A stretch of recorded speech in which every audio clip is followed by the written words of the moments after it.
함께 볼 로마서 13장은요, 복음으로 의롭게 되고 새롭게 된 우리가 사회 속에서 또 타인과의 관계 속에서 그리고 신앙의 자리에서 어떻게 살아가야 할지를 구체적으로 보여줍니다. 먼저 바울은요, 사회 속에서 그리스도인의 자세를 말해 주는데 1절의 말씀처럼 권세자들에게 복종하라라는 겁니다. 세상 권위에 순종하라라는 것이죠. 왜냐하면 세상의 모든 권위는 다 하나님께서 세우신 것이기 때문이다라는 겁니다. 바울은요, 하나님께서 이 세상의 무질서를 방치하지 않으시고 질서를 세우시기 위해서 세상의 법을 허락하셨다고 봅니다. 그리고 단지 질서만이 아니라요, 불의를 방관하지 않고 정의를 세우기 위해서 하나님께서 통치자들을 세우셨다고 이해한 거예요. 이것이 바울의 기본적인 국가에 대한 이해입니다. 하나님은요, 혼란의 하나님이 아니시고 질서와 정의의 하나님이시기 때문에 세상에도 그 원리를 따라 질서를 주셨다라는 것이죠.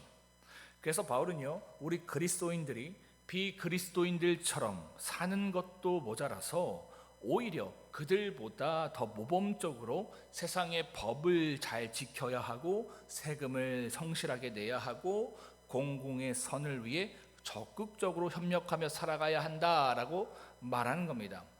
왜 바울이 이렇게까지 강조했을까요? 그 당시에 복음을 잘못 이해해서요, 무정부적이고 반사회적인 태도를 갖는 그리스도인들이 있었기 때문입니다. 예를 들어서 이런 겁니다. 나의 시민권은 이제 이 땅이 아니라 하늘에 있으니까 나는 이제 헌금만 내고 세금은 내지 않을 거야.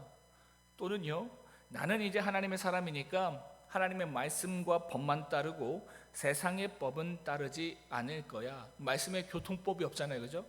말씀에 교통법이 없으니 나는 그 교통법을 따르지 않을 거야. 이런 태도를 가진 이들이 있었다라는 것이죠. 그래서 사람들이요, 예수님께 찾아와서 세금 문제를 거론하면서 하나님을 믿는 사람들이 세금을 내야 하는가 내지 말아야 하는가 질문했던 겁니다. 바울은요, 이러한 복음의 오해 때문에 그리스도인들이 무정부적이고 반사회적 집단으로 자칫 이 사회적으로 비치고 오해받는 것을 염려했던 겁니다. 왜입니까? 그렇게 되면요, 세상 가운데에 믿지 않는 이들을 향한 복음 전파의 길이 막혀져 버리기 때문입니다. 바울은 이것을 우려했던 것이죠. 그래서 바울은요, 단호하게 말하는 겁니다. 복음을 제대로 이해하고 복음으로 변화된 사람이라면 그 누구보다도 세상의 법과 질서를 존중하고 하나님이 세우신 권위에 순종하며 살아야 한다라는 것이죠.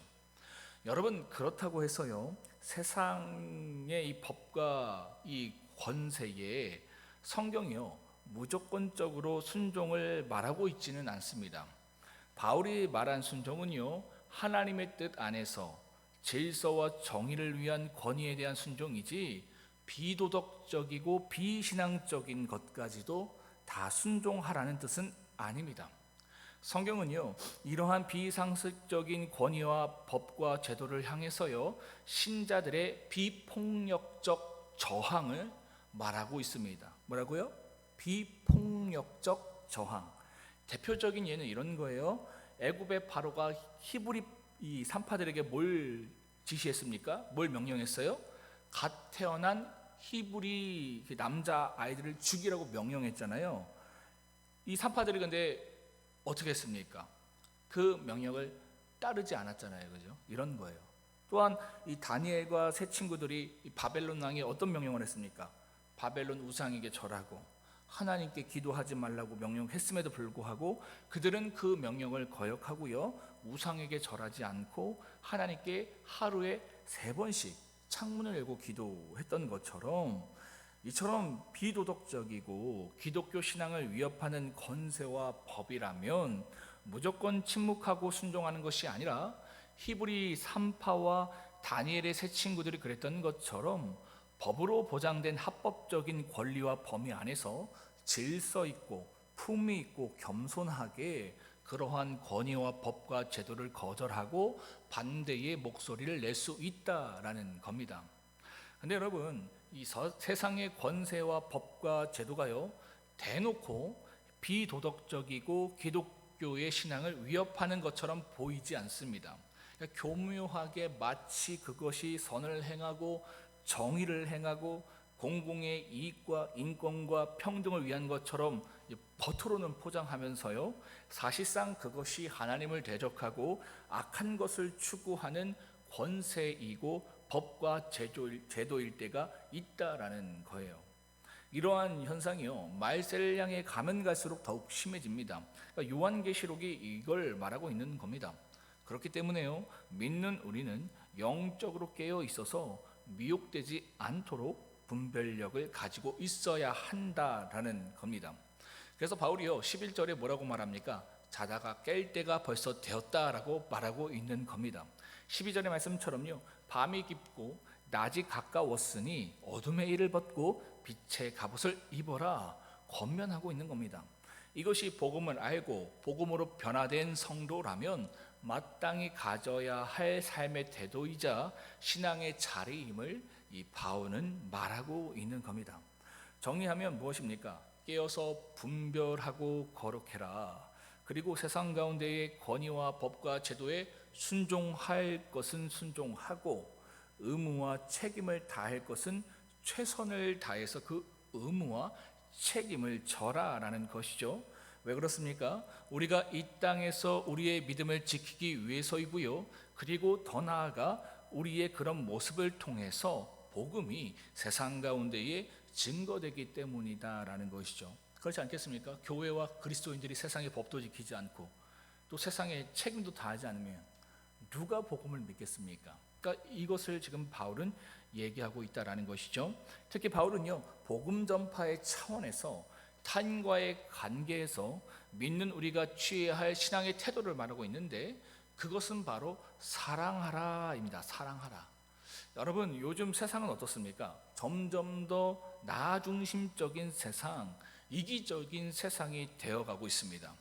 사람들이요, 이 관계 속에서 책임을 다하고 희생을 다하고 나누는 모습은 점점 사라지고 있습니다. 오히려 요즘 어떻게 합니까? 내 권리, 내 목, 내 기분, 내 입장, 이걸 가장 앞세웁니다.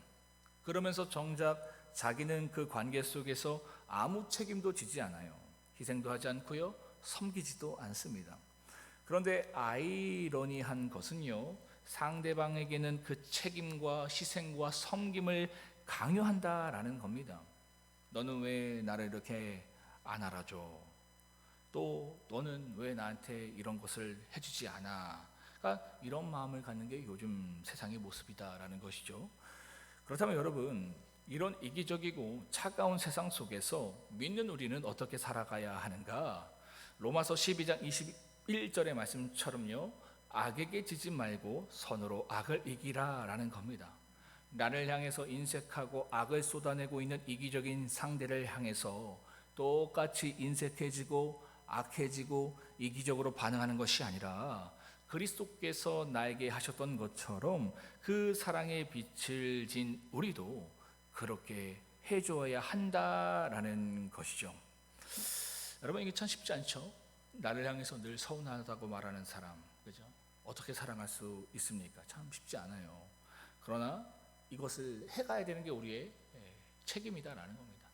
그리스도의 그 십자가의 사랑을 입은 우리는 그 사랑을 해가야 하는데 그게 참 어렵다. 그렇기 때문에 날마다 우리가 그 십자가의 사랑을 바라보면서 그 사랑을 실천해 가야 한다라는 것이죠. 그러면 하나님을 믿지 않은 세상 사람들이 그러한 교회와 성도의 모습을 통해서 복음을 믿게 되고 진리 안에 거하게 된다라는 것이죠.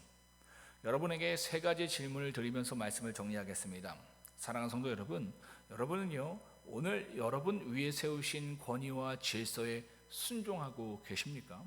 가정 안에서, 직장 안에서, 교회 안에서 혹시 나의 권리만을 앞세우고 그 권위에 대한 순종과 책임은 놓치고 있지 않으신지 한번 돌아봐야 한다라는 것이죠. 물론 우리가 무조건적으로 다 따르라는 것은 아닙니다. 비도덕적이고 신앙을 위협하는 것은 예외입니다. 하지만요, 그 외의 영역에서는요, 우리는 하나님께서 세우신 질서와 권위의 존중과 책임의 태도로 반응해야 한다라는 겁니다. 두 번째로요, 여러분은 사람들과의 관계 속에서 그리스도의 사랑을 실천하고 계시냐는 겁니다.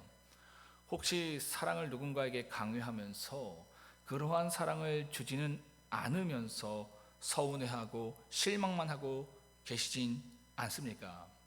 여러분, 우리는요, 사랑을 요구할 자격 있는 자가 아니라요, 사랑의 빛을 진 자입니다. 주님께 받은 그 사랑, 그 은혜 때문에 우리는 더 이상 사랑을 요구하는 자가 아니라요, 마땅히 사랑하는 자가 되어야 한다라는 겁니다. 마지막으로요, 여러분은 말씀과 기도의 자리에서 영적으로 깨어있기 위해서 오늘도 부단히 몸부림치고 계십니까? 분별 있게 순종하고 그 가운데에 온전히 순종하는 것, 나를 힘들게 하고 마음 아프게 하는 삶에게조차 내 모든 것을 내어주며 사랑하는 것, 여러분, 이러한 순종과 사랑은요, 절대 우리의 힘만으로는 되는 일이 아닙니다. 성령님의 도우심이 필요하다라는 것이죠. 그래서 우리는요, 늘 깨어서 말씀 앞에 서야 하고요, 기도의 자리로 나아가야 하는 겁니다. 거기서부터 순종할 수 있는 힘이 없고요, 사랑할 수 있는 능력이 시작되기 때문이다라는 것이죠. 저와 여러분들에게 이와 같은 은혜가 있기를 주님의 이름으로 축복합니다. 로마서 13장을 다 함께 합독하시겠습니다. 로마서 13장입니다. 함께 읽겠습니다. 시작. 각 사람 위에 있는 권세들에게 복종하라. 권세는 하나님으로부터 나지 않음이 없나니 모든 권세는 다 하나님께서 정하신 바라. 그러므로 권세를 거스르는 자는 하나님의 명을 거스름이니 거스르는 자들은 심판을 자취하리라. 다스리는 자들은 선한 일에 대하여 두려움이 되지 않고 악한 일에 대하여 되나니 내가 권세를 두려워하지 아니하려느냐. 선을 행하라. 그리하면 그에게 칭찬을 받으리라. 그는 하나님의 사역자가 되어 내게 선을 베푸는 자니라. 그러나 내가 악을 행하거든 두려워하라. 그가 공연히 칼을 가지지 아니하였으니 곧 하나님의 사역자가 되어 악을 행하는 자에게 진노하심을 따라 보응하는 자니라. 그러므로 복종하지 아니할 수 없으니 진노 때문에 할 것이 아니라 양심을 따라 할 것이라. 너희가 조세를 바치는 것도 이로 말미암음이라. 그들이 하나님의 일꾼이 되어 바로 이 일에 항상 힘쓰느니라. 모든 자에게 줄 것을 주되 조세를 받는 자에게 조세를 바치고 관세를 받는 자들에게 관세를 바치고 두려워할 자를 두려워하며 존경할 자를 존경하라. 피차 사랑의 빛 외에는 아무에게든 아무 빛도 지지 말라. 남을 사랑하는 자는 율법을 다 이루었느니라.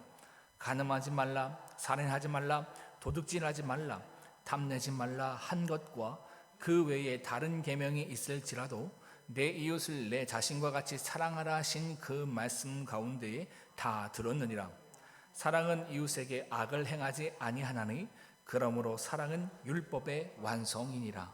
또한 너희가 이 시기를 알거니와 자다가 깰 때가 벌써 되었으니 이는 이제 우리의 구원이 처음 믿을 때보다 가까웠음이라. 밤이 깊고 낮이 가까웠으니 그러므로 우리의 어둠의 일을 벗고 빛의 갑옷을 입자. 낮에와 같이 단정히 행하고 방탕하거나 술 취하지 말며 음란하거나 호색하지 말며 다투거나 시기하지 말고 오직 주 예수 그리스도의 옷 입고 정욕을 위하여 육신의 일을 도모하지 말라.